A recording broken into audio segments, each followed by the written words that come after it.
This is the Big Fish Cares Podcast. Big Fish Cares Podcast. And here's your host, Benny Fisher. This guest doesn't even need an introduction. I'm going to go really fast. His name's Christopher Scoville. Not to be confused with the Scoville unit on the hot sauce. How you doing, my man? I'm great, Benny. It's great to see you on this fine Sunday. I was going to do some big, long introduction, and I was like, you know what? This guy doesn't need no stinking introduction. Everyone knows who you are. These are shameless plugs. Yeah, like, whoa, scoot back in. Come on, man. Come on. Those guys did not pay to be on the podcast yet. What the heck? Come on. It's laundry day. I had nothing, so I just grabbed this. Thanks, Hunter. Yeah, so if you guys are listening at home, he's got a roofing.com shirt on. You guys should watch it on YouTube. And he also had a Roof R water bottle. So I got all the swag. I've got the truest. He's got the truest cell phone holder. I'm over here. I don't have anything. I've got the Service Finance lens cleaner. Oh yeah, that's cool. Benny, I'm one of those guys that actually goes to trade shows and takes the tchotchkes home and uses them. You're like the grandma and grandpa that comes by the trade show. I'm like, do you have any free pens? So, oh, man. You have to listen. If you're listening on Apple or Spotify, just stop, go right to YouTube, watch it on YouTube, because this guy is hilarious. He looks like a big old Viking. He's got this big old burly beard. Chris, tell us about this look that you have, like this big old burly look that you have. It matches your personality. I appreciate that. I'll take that as kind of a compliment. I think we should first talk about T-shirts and clothes. Look, you're a big guy, Benny. I'm a big guy. I mean, I'm 250. I'm 5'10". I'm 52 years old. And I can't find a suit to fit me. Like, you go into the stores, and they're all like this athletic slim cut. They're built for guys that weigh like 88 pounds. So why are you trying to wear a suit? You don't strike me as the type of guy that wears a suit. Well, ironically enough, I'm headed out to Victor Rancour, his event, the Service Rocket or Profit Rocket in Vegas, because I'm going to be doing some training out there. So we're going to have a black tie VIP event. And I had to go over to Men's Warehouse yesterday to get fitted. And I walked in, and the guy looked at me. He's like, "Oh God!" I'm like, "What?" He goes, "We're just gonna have to piece this together." I'm like, "What do you mean?" He's like, "Well, you're kind of what? I'm a brick. I'm shaped like a brick, you know." Yeah, you are. You're a block. You're like a the guy tried to give me like athletic, slim cut tuxedo pants, and I'm in the changing room putting them on, and I'm laughing. He's like, "Are you okay?" I'm like, "I can't get my calves. I can't get the pants past my calves."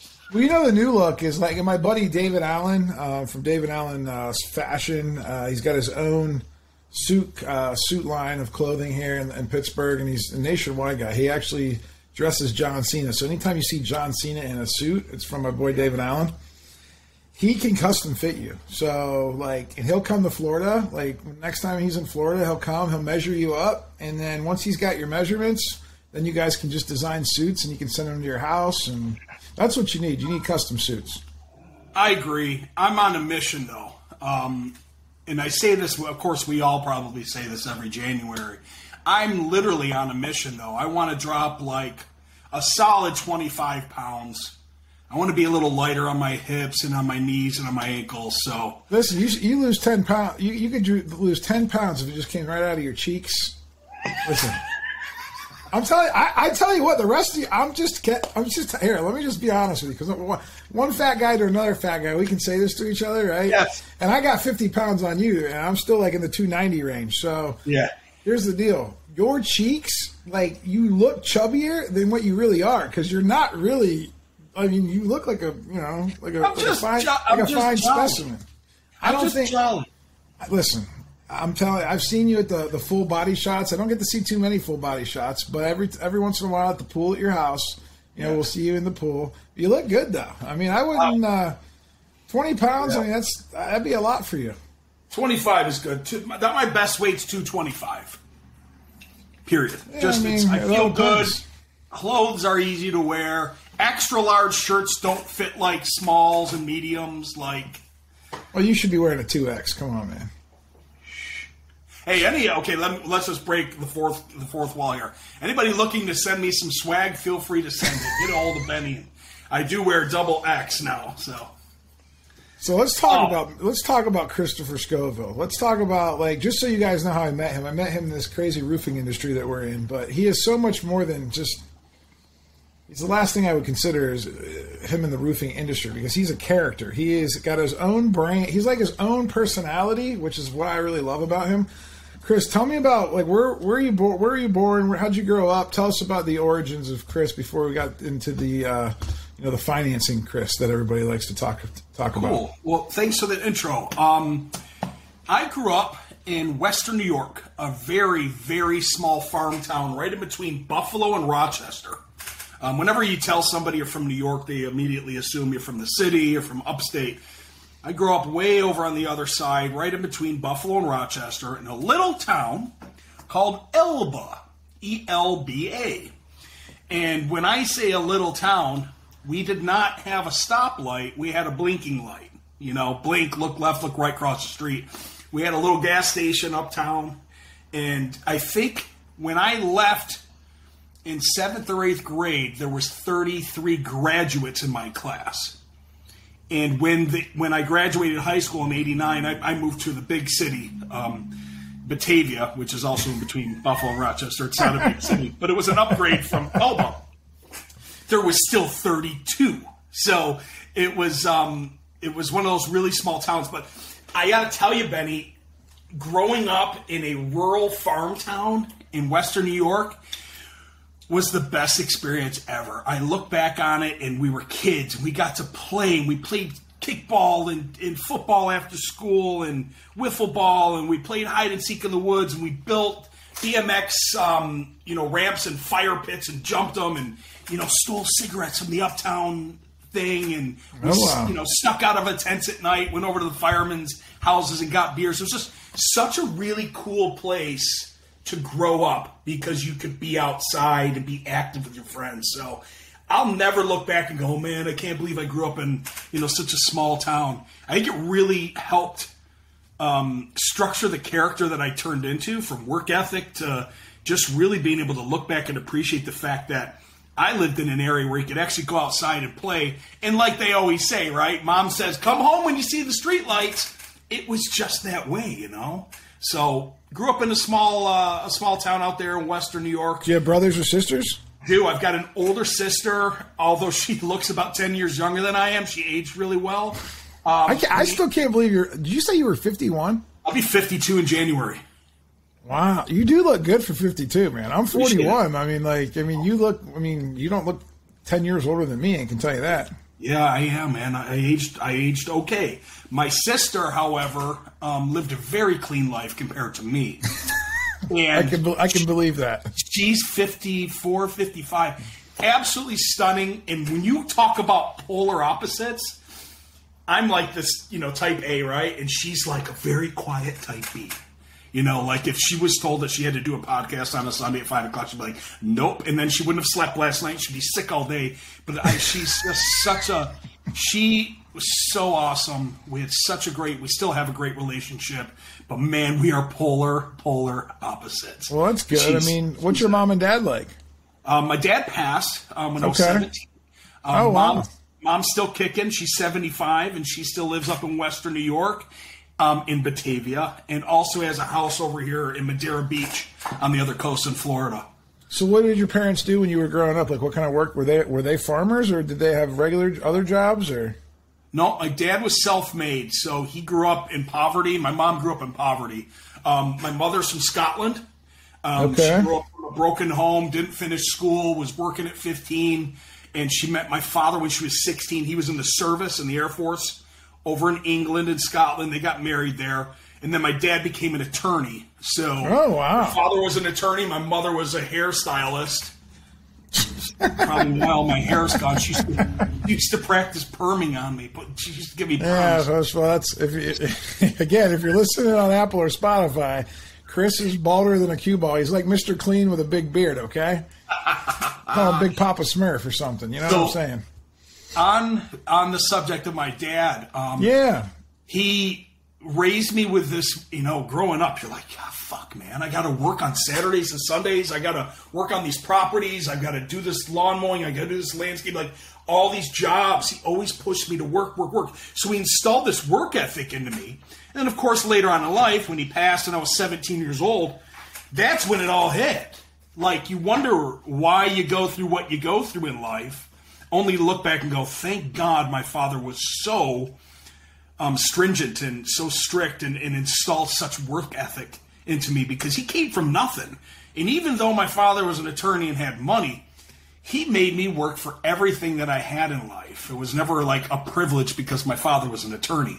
He did exactly what he did and taught me how to earn and appreciate hard work. And I think that's pretty much the reason why I'm here where I am today, because Benny, I don't know much about your history on you get ahead in life, then you lose everything, then you build it all back up, and you get ahead and you lose things. Like, this has been a roller coaster of a life in the last 51 years for me, just simply due to being in financing. You went through those economic turns, the goods, the highs, the lows, and the bads, 2008, 2009. Like, what? Yeah. If you would have told me in 2000, let's just pick a date, 2011, 2012, that I would be a general manager of a boxing club in Tampa making $12.50 an hour, I would have been like, what? I've been in finance for over 25 years. But there was a time in my life that it just wasn't out there. It was hard to get back into it because we all lost our jobs in 2008, 2009. I was in wholesale construction and permanent lending for a long time. There was no jobs to be had. So I had to take a job being a general manager in a health club, man, making $12.50 an hour. Like, when was that? That was just when I met my fiance. It had to be 2012. 2012. So 10 years ago, you were making, what'd you say, $12 an hour? $12.50 an hour. And that's driving. That's a great story. Driving from St. Pete to Brandon, the other side of Tampa, to do it. In a beat-up old Volkswagen that was lit up like a Christmas tree. I thought I had you beat, man, for a second. So in 2012, I was working for my uncle. I think I was getting paid $14 an hour plus a little commission upside. I was getting 2% on any commercial roof that I would sell, or even any shingle job that I would sell. I got 2% of the revenue, and I got $14 an hour. It was like my base. Basically, I think that was just so he could like get me to run around materials whenever he needed me to, and but yeah. So I mean, humble beginnings, brother. Survival. I mean, dude. I worked in mortgages in 2005, 2006. I didn't even know what they were. So I was a young kid. I was probably 24, 25 years old. There was I got fired from every car dealership I ever worked at. That thing was up and down, right? Yeah. So there was a job at GE Money, and G Capital. At first, I went to the collections department where I would call on this auto dialer, people that were late on their credit card payments, JCPenney credit cards, Macy's, Lowe's, stuff like that, right? Bed Bath & Beyond.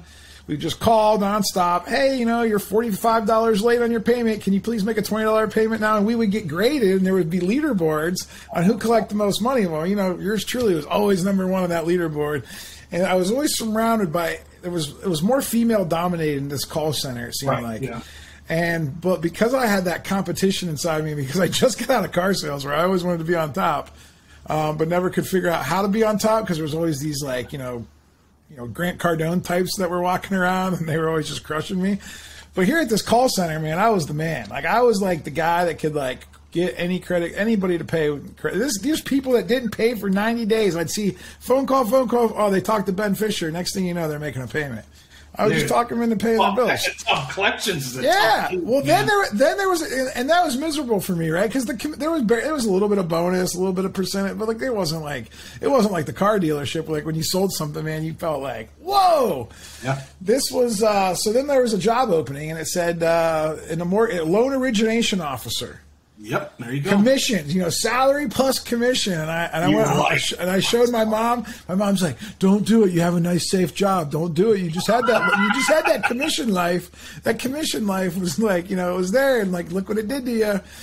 I'm like, Mom, I got to do it. I said, I think I can only operate when I'm getting paid on commission. I think that's the only way that God made me.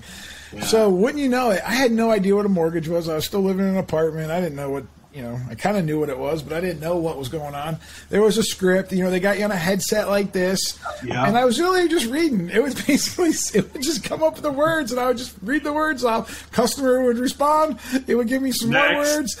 Drop down. And I'm like, yeah, drop down. So I'm like, okay. But like, I look back and then so a year goes by and we walk in one day and they shut us down. So like, they didn't even let us back up. Room. They didn't even let us back up into the office. They're like, oh yeah, we're going to mail you a box. I'm like, yeah. I'm like, well, can I get my old job back at the call center? Like they're calling for nope, 6 months you can reapply. This division's done. And I'm just like, head between my legs. I'm like, oh, man, Mom, I got fired again. And I didn't know what was happening. Now, when I look back, now that I'm like, I'm more of an adult, and I look to see what happened with the mortgage crisis, then I seen the countrywide scandal. I remember reading the news. I still didn't really understand all that big money, big bank stuff and all the stuff that was happening. That was me. But now I realize they just programmed a bunch of young kids to do all kinds of crazy stuff. I mean, I was taking stated income from people in California, selling them like balloon interest only loans that they could not even afford. And they were doing like drive-by appraisal. I mean, it was wild, the stuff. And I'm thinking like, shoot, I was like a part of that. But like, I didn't know what was going on.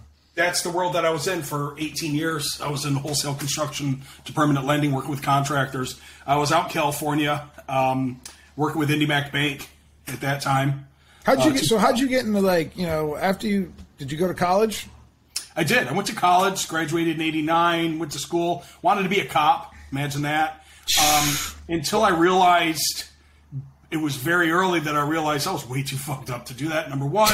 Number two, I realized that cops only got paid like $36,000 a year. And I was like, well, I'm going to get fucking shot at for $36,000. Forget that. So I got my degree, I got in my truck, and I drove to Florida and I started roofing.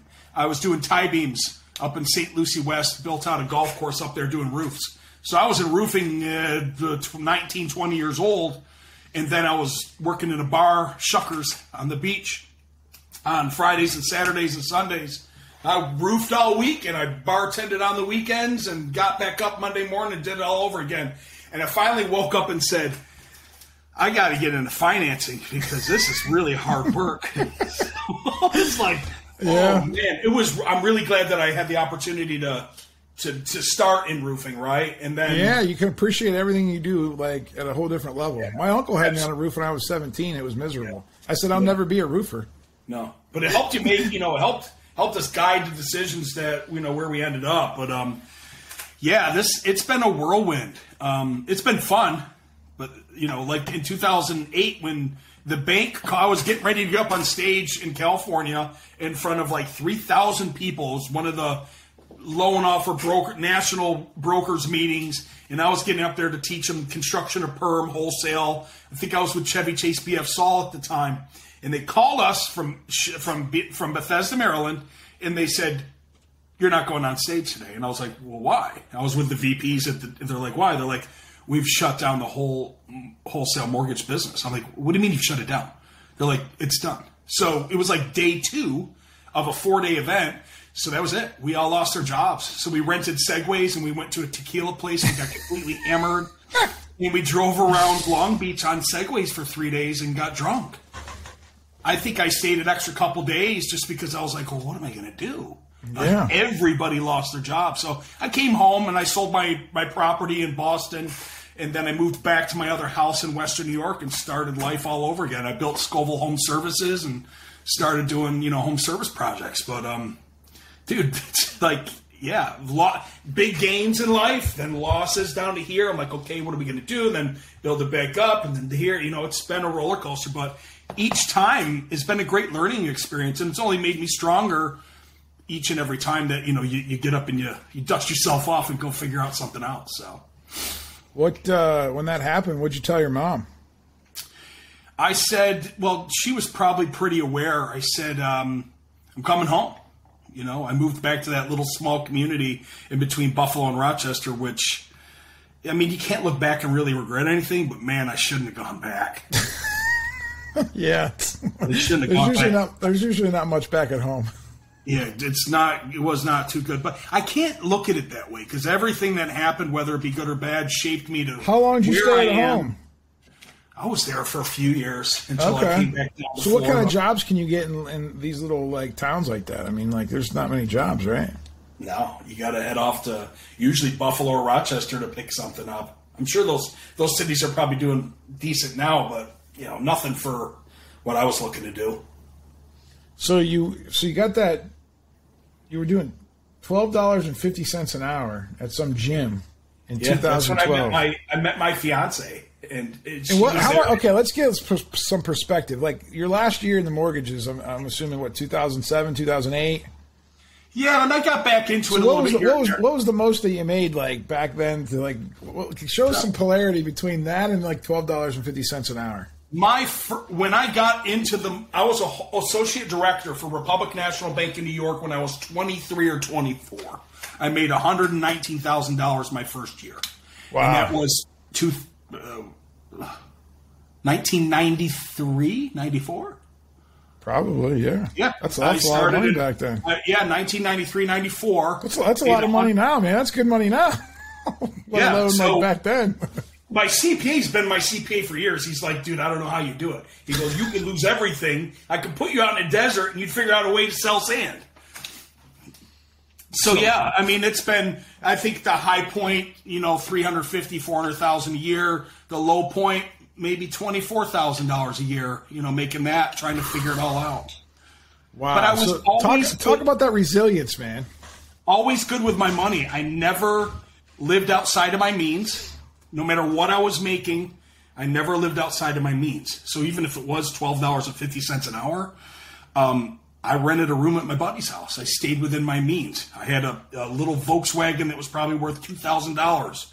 I always lived within my means, right? My instead of the fancy meals I eat now, I was eating a salad from Publix with some chicken. So you were saving money then, back when you were making it. So it wasn't like you were like dead broke when you like. No, I had properties. But you did adjust your lifestyle though as you adjusted your income. 100%, absolutely. Now my friends didn't fare so well. No, I know a lot of people that didn't do that well. They had custom homes, the BMWs, the Mercedes, the boats, the jet skis, the motorcycles, the kids in private schools. And my heart bled for them because, man, talk about big lifestyle change. Dude, all I did was sell one of my properties and go back home and go, okay, what am I going to do, right? Get my shit back together. So I never, like, when I say I lost everything, I lost a job or a career. Yeah, but that's pride, though. I mean, like, that's got to, like, to go from, like, Mr. Big Shot, like, at one of these big companies to go to, like, being a gym guy. 100%. But I never looked at it that way. It just that's before social media, too, though. Yeah, we didn't have it. I think I got on Facebook in 2009. That's what. Wow. Okay. So you were on Facebook early, but still, at the end of the day, like nobody even knew what was happening. Nobody. It's not like now. Like now, as soon as you as soon as you fart in the wind, everybody knows about it. God, it's insane. I can't imagine being a child. My daughter's 30. You have a 30-year-old daughter? Yeah, I have a daughter that's 30. Jeez, my granddaughter's 11. I can't even believe that. I can't imagine what they're going to go through. What my granddaughter at 11 is already like. She was a TikTok maniac before Gary Vee said, everybody get on TikTok. My granddaughter was already setting up the camera and doing this. And I'm like, what are you doing? She's like, I'm doing a TikTok, Grandpa. I'm like, TikTok what? And I laughed and I scoffed at it. And I laughed and I scoffed at it. Now I'm like this. Should have got into TikTok. Should have invested in it. Oh, I've got a Google story. Go ahead. Give me a Google story. So, Republic National Bank in New York. I managed a bunch of retail locations in the 5 boroughs. I also worked in Brooklyn for a Hasidic Jewish bank. I know I'm not Hasidic and I'm not Jewish, but look at me. I'm like the poster. I'm like the poster boy. Did you wear one of those things on the top? I'm like the poster boy for the Aryan race. They used to call me the state trooper because I showed up. They just looked at me like, "Oh my God, there he is." But anyway. At the Scarsdale location, and I go up into one of the banks, and we're sitting. This is like really high tech for back in the day. 1998, probably 1997, 98, we were setting up kiosks so people could come in, hop on a computer, and do banking inside of the location, which was way ahead of the curve. So we had this IT guy there, and I show up, and I'd sit in the corner, I'd do mortgages all day, and I said, "What are you doing?" He's like, "Hey, come here." He goes, "I want to show you this thing. It's called Google." And I looked at him, I go, "Fucking Google. What a stupid name." He goes, No, really, it's amazing. You just type something in the directory, and it searches, and it gives you all these answers, and it shows you. And this was like the old Google, man. Like it showed you searching 1,000 billion things, and here's your results, right? It should show you the results. I don't know if you remember back in the day. He's like, "You should really buy stock in this company. It's going to be something someday." I was like, "Dude, it's called Google. That's stupid." Well, you know. Whoopsie. Whoopsie. Whoops. Whoops. Yeah, so that's how I learned about Google, from some IT guy like trying to give me an insider, like, "Dude, you should really invest in this company. It's going to be big someday." Sure. I was just buying something on eBay the other day, and I saw my eBay account. I started in 1999. Wow. My PayPal account, 1999. So I graduated high school. That long? I graduated high school in 99. So like I grew up like I had internet. I remember having a 14K modem, you know, when I was like 10 years old. I remember taking 30 minutes to download a picture. You know, it was so I remember all that. And then I remember, you know, everything that's like I feel like the people that are exactly my age, like 41, 42, 40, maybe 43, like we had that stuff when at like 10 years old, right? So like for us, it's like we've seen it go from zero to hero, right? You remember it when it was not even a thing. Like, right? Like you were like you didn't even have you guys didn't even have the internet in high school, did you? Like, well, you graduated with like what, 34 people. What did you graduate? I graduated out of the 34 people or 32 people. That was really bad. Well, it can't be that bad. You can only graduate 32. So. No, remember I said I moved to the big city. How many do they have? Let's just say 325. Oh, okay. I was in the lower percentile. You should have stayed at the other school, so you could have said I graduated. Oh, I would have been a rock top 32. You could have been like, I was in the top 32. I could have been in the upper 50 percentile. Oh, no, I didn't apply myself, man. I was so bored in school. I was looking out the window. I was always creating something. Do you have ADHD? No, I stay pretty focused on things. I was curious because I have it, and like I got really bored. And I always wanted to create things, but I never did because everyone kept telling me not to. Like everyone's kind of just said like, you know, you got to do this, you got to do that. And it was very rigid. And it was very like, ugh. Yeah, you'd said your mom said, "Don't quit that job." I wrote it down. It's a safe job. And it's funny because a safe job is just simply an oxymoron at the end of the day, right? There's no such thing as safe jobs. No. No. We're going to find out because a lot of us in the roofing industry are going to get a lot of people in the financial industry to come on over. We're going to get a bunch of people switching sides. I'm already actually seeing it. We're hiring salespeople. We're hiring a VP of sales. And what we're seeing is we're seeing a lot of real estate agents already applying, which I'm like, no, don't want them. If they can't hustle, I mean, they should have a job. If they're any good. It's going to be interesting, my friend. The next couple of years are going to be interesting. There was a couple high school teachers that knew I had some special quality inside of me. It was Dr. Phelan was one, Dr. Staley was the other, Mrs. Messina was one. Like I still remember the names because they knew it wasn't about the grades with me. They knew that I would do okay in life, just simply from I don't know. It's interesting how some teachers can see through it all. And they know that there's more to somebody than just not doing well in school, you know. So what made you get into the money world, like the financing world, and like because I feel like a lot of your career has kind of been in that, right? Yeah, over 25 years in financing. So what do you like? What do you like about it? Like what attracts you to that field so much? I think it's such a hard field for me to get away from.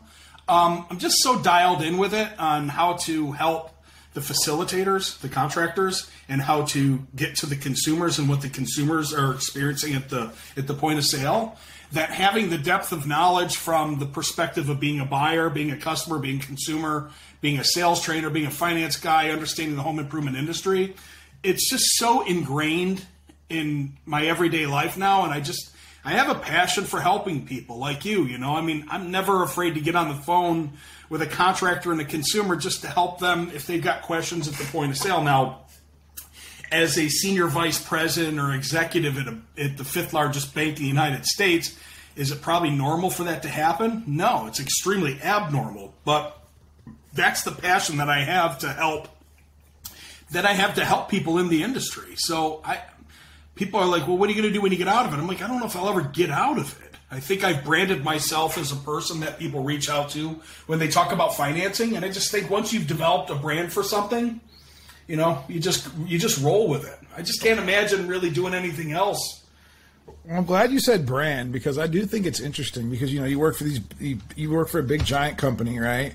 Yeah. Well, you have such a personality, right? And you have your own brand inside this big company, right? And it's like, have you always had that, or is it just been recently that you've kind of like unleashed this Chris Scoville, like, you know, hey, I'm the guy you come to if you're a contractor and you need to be able to provide payment options for your customer. You become the man kind of in that world, at least on social media. You have 4 consecutive years of just being consistent, because I've worked in the commercial side, I worked in the residential side, and it's just 4 years of consistency. This year, I can really reap the benefits. I keep a running Excel. I keep the tab open on my computer, and this is a couple secrets for anybody that's looking to brand themselves in whatever industry that they're in. Every time that somebody tags me in a post, I take a screenshot of it and I drop it into a PowerPoint. And any time that I get a lead for somebody with DM or in a post that somebody tags me, I go to their profile, I copy it, I put their information, what company they work for, and I reach out and say hello to them. Anytime that I'm tagged in something, anytime that somebody says, call Scoville, he's the guy, he knows, he's there to help you.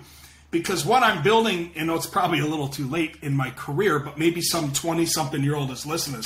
I'm building something that's stronger than any resume could be. It's real results, and it's people that believe in you and vouch for you and say, hey, call this guy, he knows what he's doing, he'll help you out. And I told this to somebody last week. I told it to my pharmacist at CVS. I go, do you get a lot of 5-star reviews? She goes, me personally? I said, yeah. She goes, I do. How'd you know that? I said, because you're fucking amazing. You give better customer service than anyone I've ever met in my life. You're amazing. I'm going to go give you a 5-star review right now. And I told her, I said, are you copying these 5-star reviews that you get? You work for CVS, this big, huge corporation. And you're getting all these 5-star reviews. What are you doing with them? She goes, nothing. They're just out there, and I see people mention my name. I said, you need to copy them, and you need to put them into a PowerPoint, because that's your resume. When you go in to go get another job at another pharmacy someday, you take your PowerPoint with you, and you open it up, and you say, here's what people think about me. And then you just shut up. Because we can't beat what somebody else says about us. Hey, I didn't say it. They vouched for me. So she's like, wow, I've never thought about that. So I've been doing it myself, and I've got over 798 leads just in the last 3 months, and I have over 58 pages in my mentions where I just do it. So I just keep it running and running and running and running. And the more people you help, the more branding you do. You guys are, aren't you giving away a truck? Yes. That's like a thing, right? It's a thing. It's pretty cool. That's a thing, right? Jordan Harrison, excuse me one moment. Someone's here. Dog's barking. Jordan Harrison's managing that whole thing. Guy's a machine. He's going to be at RoofCon. He's going to manage that. Dude, that's going to be cool. Yeah. That's going to be cool. Tell me who your favorite person in the roofing industry is. Oh. Could be anybody. It could be a contractor, a vendor, sponsor, or whatever. Wow. Anybody. That's a really, man, holy cow. Who's the first? Wow. How about this? Here, let's go one easier. Who was the first person that you met in the roofing industry that you looked up to and you said, wow, man, like that guy's got it going on, or that girl's got it going on? In the roofing industry? Well, I would have to say, gosh, there's so many, man. This is a tough. The first one, though, the first one that you met that really helped you kind of figure out things in the roofing industry. I'll just go deep then. Rodney Webb. All right. I only met that guy one time. This was many years. I think it was 2015 or 2016. I was just getting back into unsecured lending because I brought PACE to Florida. Prior to that, we were New Finance. We brought PACE to Florida, residential PACE. And I was just getting into unsecured with Service Finance, and I went to a Rodney Webb seminar. And that's when I said, holy cow, this guy's got a system and a process. And I looked at all, like over 900 people in here, and they're all just staring at him, taking notes, dialed in. And I'm like, this guy's got it. This guy's got it, right? He's got a system and a process for everything. That's when I said, this is a big industry. Because now, I service all asset classes. But the roofing branding side of Scoville has really taken off in the last couple years. Yeah, because we don't see a lot of impact windows and doors and sash. We see some air conditioning guys, but not like the roofing cult. The culture of roofing on social media, dude, it's exponentially up here compared to. Why do you think that is? I don't know. It's just insane. Do you think it's because all the owners? Do you think it's because all of us owners and founders are like, we just no? I feel like every founder and owner of a roofing company, I'd say 80% of us are college dropouts who had some type of like crazy story that got into roofing. Now we're all about helping each other. Yeah. For whatever reason. And we all love to be in the limelight, and we all love to be on social media. Yeah, I don't know. I think it's something you should explore, because we should explore that. You've been in other industries, right? Like you kind of follow other industries. Yeah, all of them. Like, so who's the closest to roofing? Think about it. So right now, solar. Oh, so to me, solar and roofing, I feel like are almost like the same. But like, they're not though. They're absolutely. I know, but see, that's because I don't know. Because like, no, they absolutely. As far as exposure and proudness, it's roofing, it's solar, it's air conditioning, and then you've got all these other asset classes. You've got window sash, glazing, doors, exterior, siding, generators, plumbing, electrical. And roofers are the loudest, but roofers are the loudest, right? Roofers own social media. It's so weird, and it's a fucking roof. You can't eat it, you can't ride it, you can't hug it. So when do you think you started seeing that happen? For me, I've been watching it grow over the last 4 years, big time. Okay. I don't know where all the window guys are. I'd like to go find them. Because every house, probably quietly making money. Because I mean, they're probably actually working. We're all like on this ego trip. Look at me, I'm on top of a roof. They're out there going, look at me, I'm making money. Every house has a roof. Every house has windows and doors. Like, but why is the roof guy so loud? Where's all the guys selling the windows? Why? I know why. Let me just tell you why. Let me give you what I think why. Okay. It's because we've had the ability, and I feel like the fortune of being able to have Hispanic labor do most of the work while we can go out and talk about it and sell it and market it. Because if we had to do both, it would be very, very hard. My uncle has all of his own guys, commercial roofing. They're all of his own, but they're busy working. Like they don't have. It's not like it's almost like every roofing company in America has two companies. There's the sales and marketing roofing company, and then there's the operational side of it, which usually is led by the Hispanic crews. And they actually have their own bosses, right? So it's like a partnership. So the sales and marketing guys can be the loudest because that's what sales and marketing guys do, right? So to me, I think that's why. Because I think most of your window companies are probably like the way roofing companies used to be, where it was just more. What do they call that? Blue collar? To where it's interesting. You look at the dichotomy between it all. It's funny because all the roofers that I see are always marketing to other roofers. Tell me what you mean by that, because I keep seeing that. Tell me what you mean by. Do you think it's just because one guy does one thing and then somebody else wants to do it better? And I think that there's this thing. We all think that our customers are watching us. Yeah, they're not. It's just all of us guys. It's just really all of us guys in the industry. So fortunately, I'm not a roofer, so I get to go in and help all these people because I'm not competing against them. There's lenders out there that I compete against and guys that I know that I'm friendly with, like Mike O'Connell. Mike O'Connell. Let's talk about Money Mike. I've got to know. Mike O'Connell's a good guy. He's got a personality. Brent Barrett with Enhance's with Hearth. Now, there's a bunch of guys in the group that are in financing that I get along. Mike, you actually used to work with us over at Service Finance in 2016, 2015. That's where I met Mike. I got to know him a little bit, and I was like, wow. I said, you got a personality too. I said, you can't let Scoville just out personality shine you on the social media. He's like, oh, you wait, I got a personality. I'll show him. He's working on it, man. He's coming, baby. I welcome the competition, man. Well, you gotta you have to have, especially in your industry, you have to have that. I actually send people to Mike all the time. Hey, look, when I have and I mean this with my whole heart, when I have a consultation with a roofer, I'm literally just asking them questions and talking to see if I can help them. At the end of the conversation, I can either help the guy or I can't. And if I can't help, guess what I'll do? I'm going to send him to somebody that can help him. Because you know why?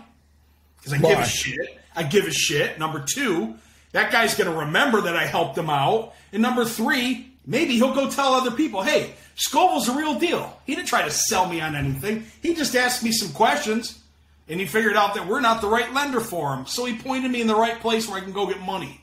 I don't give a shit, dude. I'm going to do $5 billion this year anyway. I'm going to make $500,000 whether you're with me or not. I'm going to help you out, brother.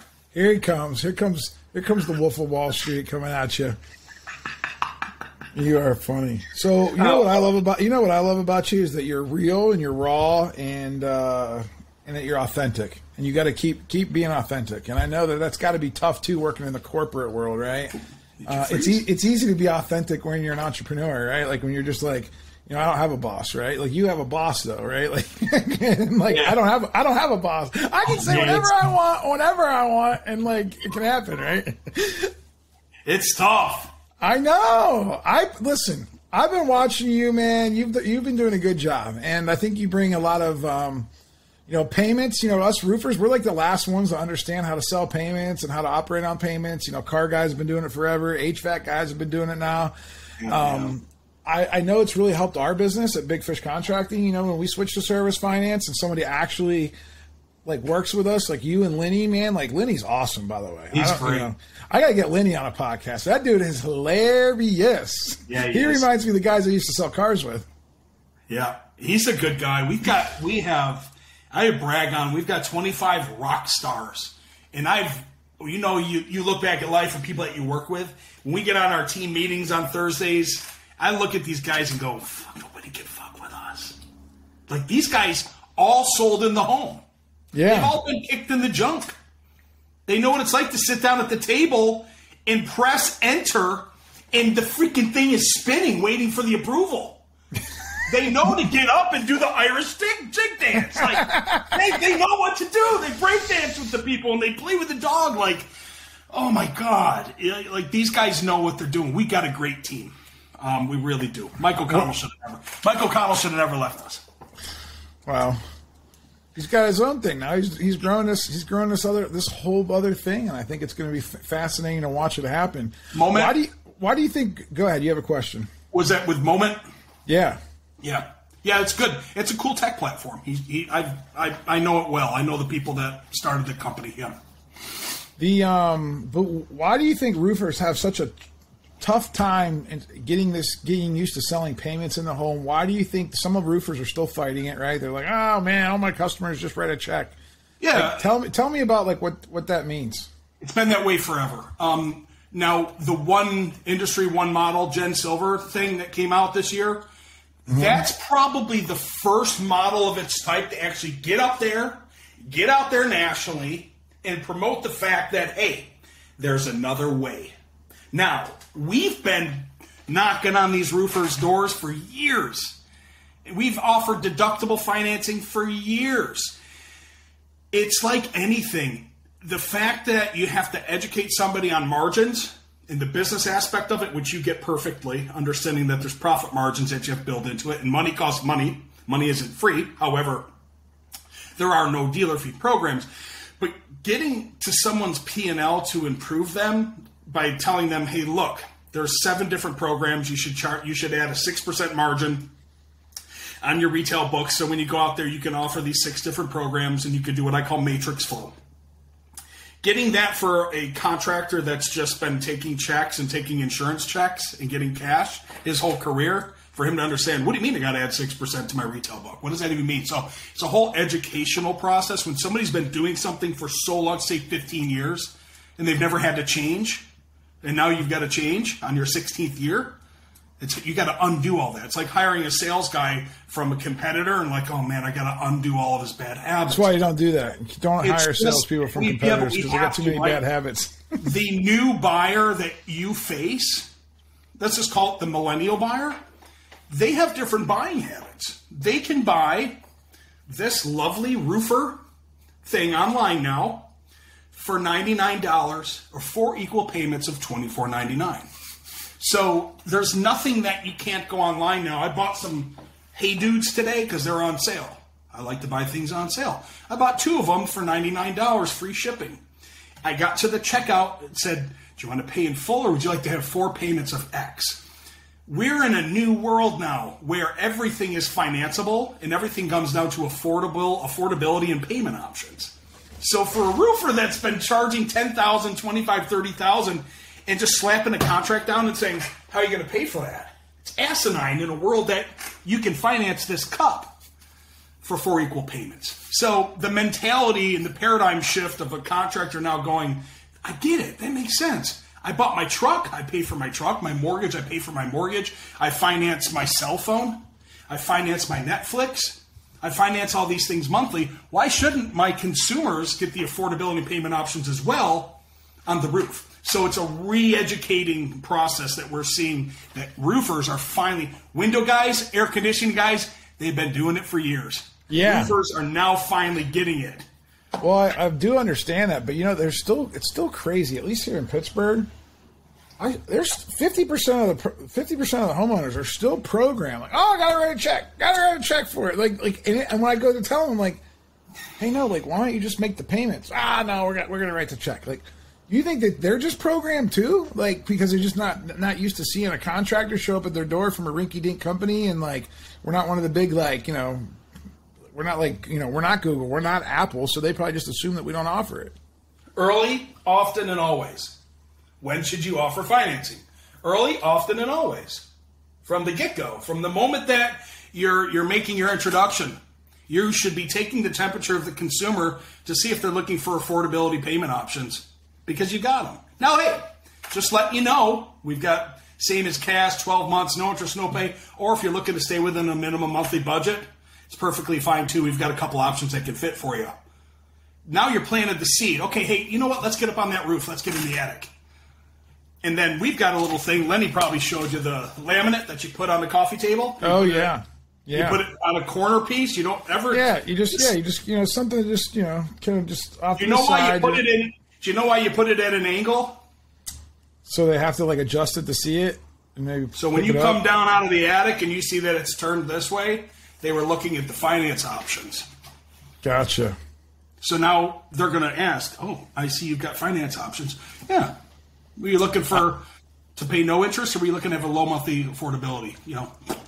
That's one thing that we did a lot in the car business. I mean, we always were talking payments, and then all of a sudden I got into roofing, and I never even learned payments until 2 years ago. So we had payments when I was still selling in the home. We had used another company, and I wasn't really that. If somebody asked me for it, cool, we'd process it. But when I was back selling in the home, I never actually made it part of my everyday pitch. But now we're training these guys to do it, and we are seeing a lot more numbers come through with financing. Probably a little bit of both. With more people offering it. Salesmen are always talking about it, and then obviously what's happening in the economy, people are probably a little bit. I wouldn't want to listen. I wouldn't want to write a check right now for $15,000 for my roof. I don't care what you told me. Not if I could leverage it.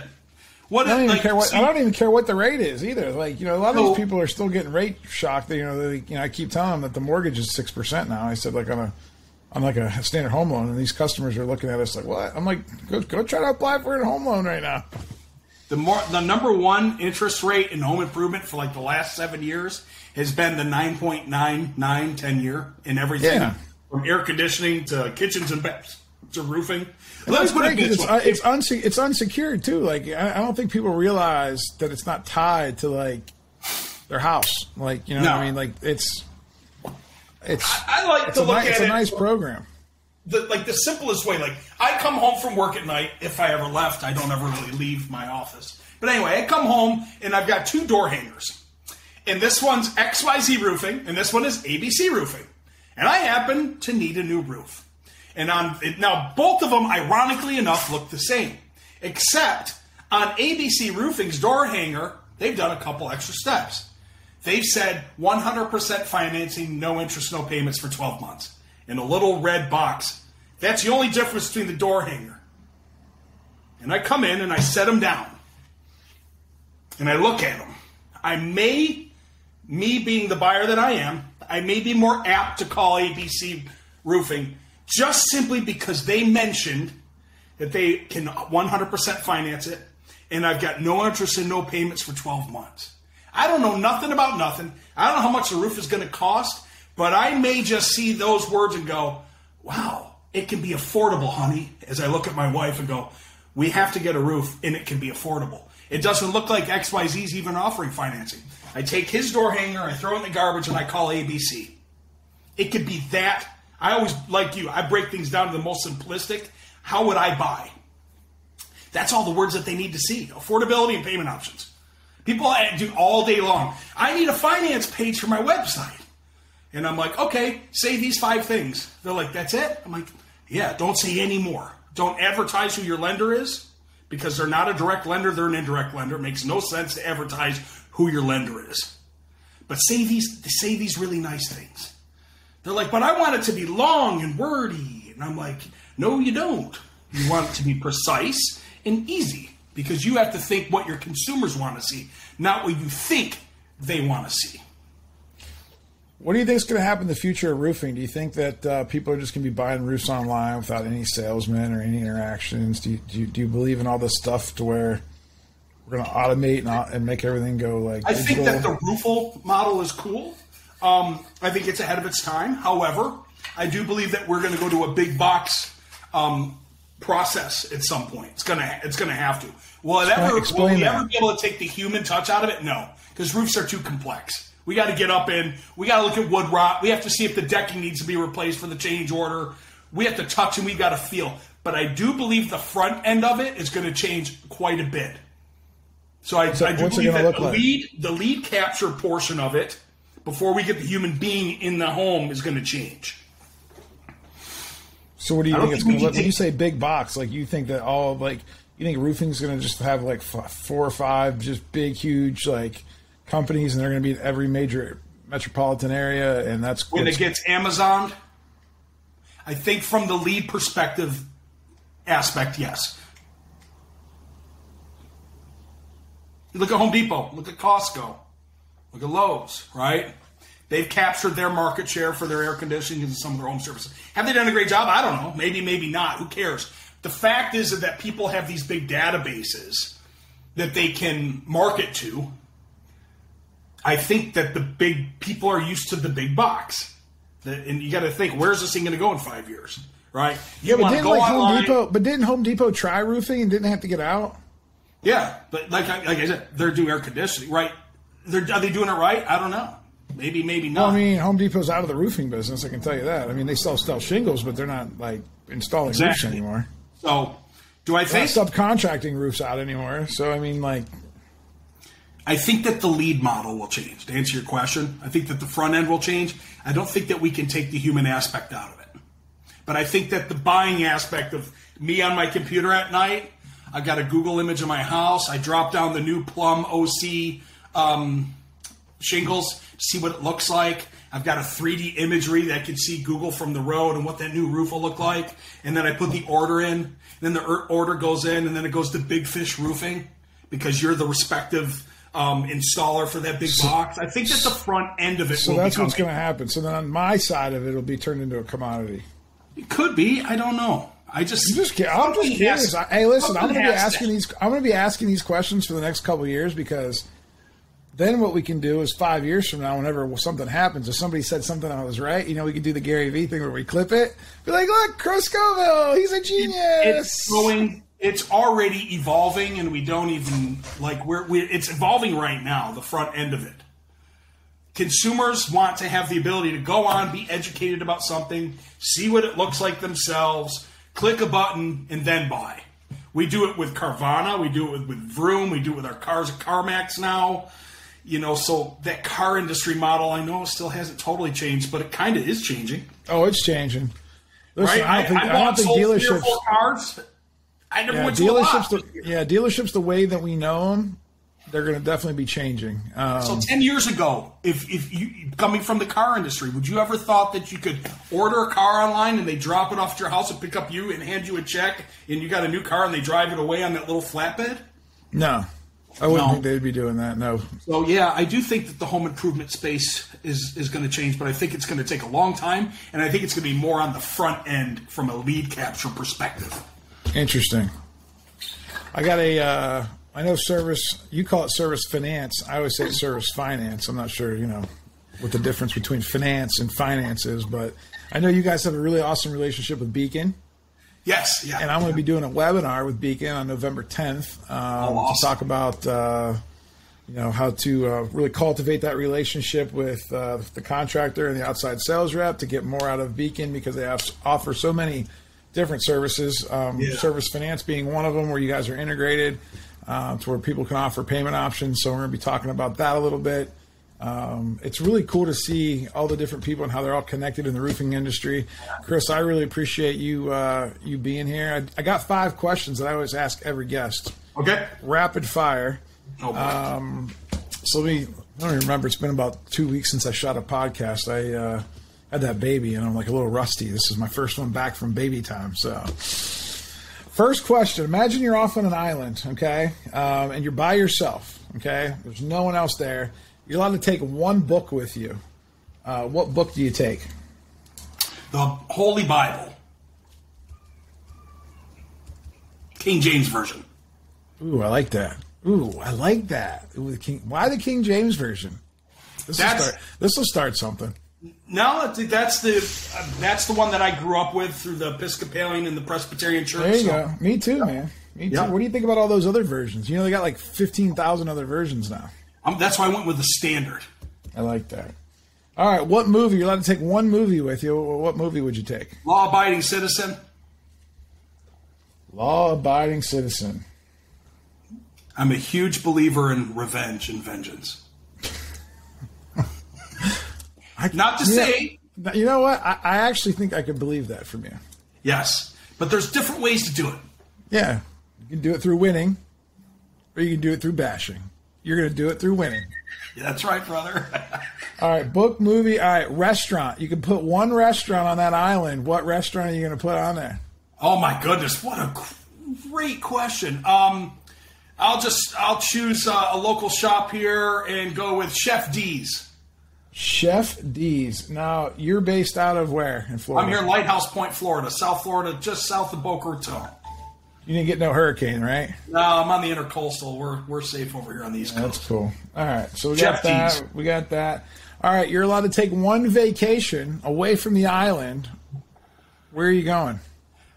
Scotland. Scotland. Have you ever been there? Yeah, just went there this summer for 15 days. I took my mom and my wife. I was going to say, your mom. Do you guys still have? Do you guys still have family there, right? Because your mom's originally from there, right? Your dad met her in the war, or in some type of like. Yeah, he was stationed over there, right? Mm-hmm. Yeah, cool. All right, last question. You're allowed to spend 24 hours with one person. It could be past, present, or future. Who do you pick? Gandhi. Gandhi. All right, tell me why Gandhi.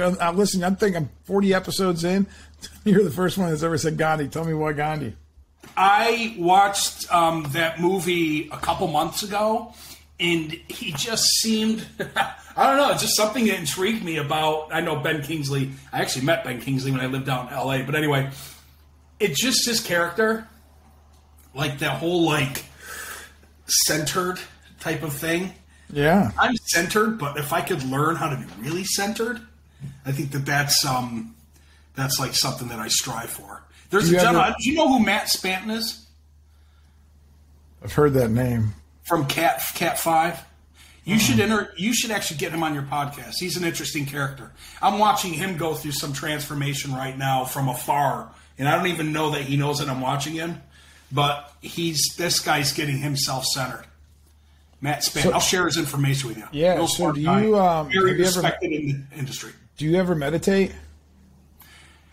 I have before, and I have. I haven't. It's hard, right? It's hard to like. It's hard, right? What about yoga? Have you ever done yoga? Again, that's hard too because of my body. Now listen, that's what we said. I can get into a sitting pose and want to just cry.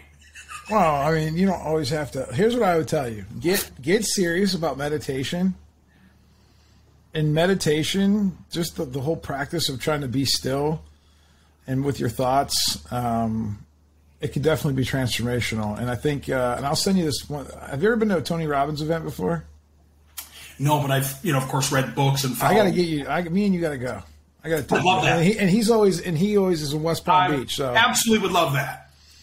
Whatever the cost, let's do it. Yeah, it's, because he's a masculine, big time guy. Like he's got a lot of energy, but he showed me that it's like, okay to like, calm down, be still, manifest your thoughts, think about good things, and his priming exercise, I'll send you. It's 15 minutes. If you follow that you go.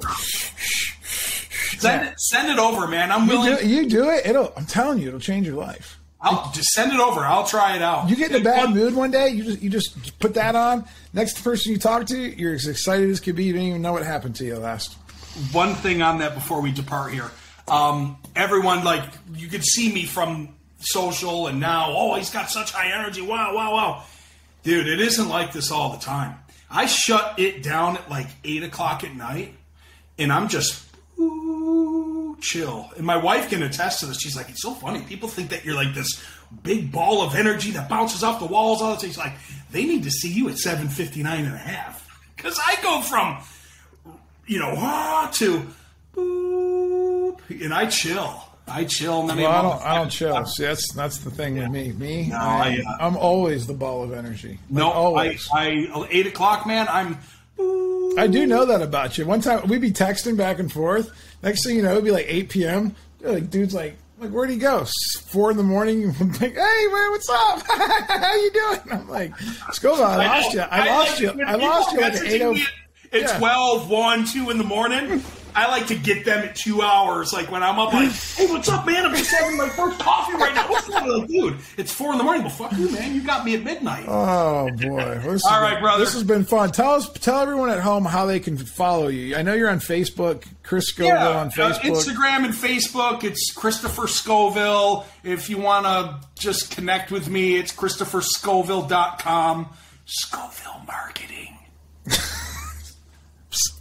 We'll put that in the show notes. Scoville Marketing. We'll put that in the show notes. It's all about the Scoville units, baby. Tell you what, man, you're hot, baby. You're hot. I love you, Benny. Thank you so much for having me on, man. Thank you for listening to the Big Fish Cares podcast.